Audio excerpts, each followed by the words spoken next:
Did they tell you why you? Yeah. Well, I would have asked. I did, and the answer was because it was time. Okay. You're not frightened now? Not really, but I'm quite wary. I mean, when they're around... What are some things they've told you that would interest us? Well, I had a conversation that lasted for about a half a minute at one time, or maybe a minute.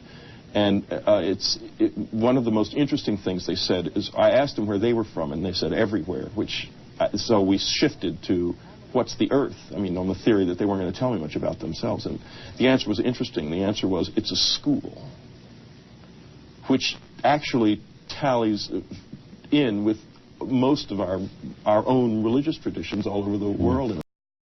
At the end of this, and I'd just like to bring something up myself. Okay, great. Because I think it's terribly, terribly important. He said one thing that I think I have carried with me literally every moment of my life since I heard it.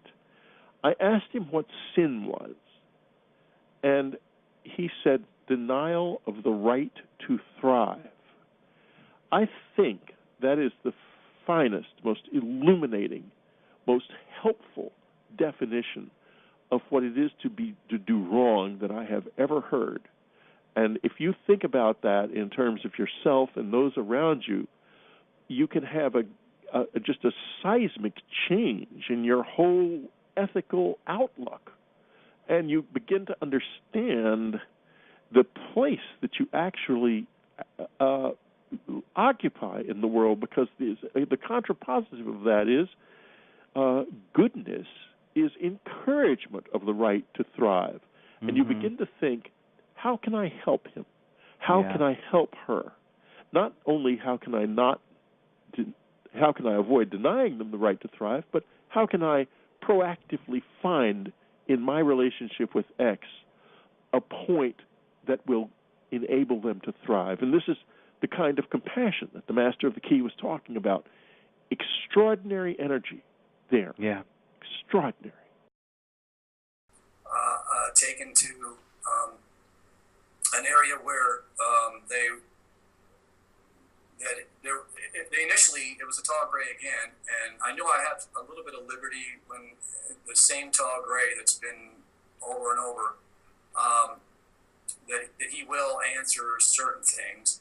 And one time that they had taken me to an area and they had showed me this screen with all these catastrophic events of Earth, everything you can imagine, wars and volcanoes erupting, floods, fires, tsunamis, all this disastrous stuff. And after, I didn't really fall for it, because I told him, I was like, I don't know why you're showing me this. Perhaps it's some kind of a warning, but I said, I'm not going to fall for this, because, and he wanted to know why, and I said, because I don't believe that you're going to let this happen, because it would disrupt the flow of everything in our not only our solar system, but it would create some kind of ripple effect if we destroy this planet. And he didn't acknowledge whether I was right or not, per se, but we moved on to this small little ramp, and there was an elevated part of the room, and the wall itself, he wanted me to sit on this there was a long bench there. It was actually, my brother drew a drawing of it in the book, and I didn't want to sit down.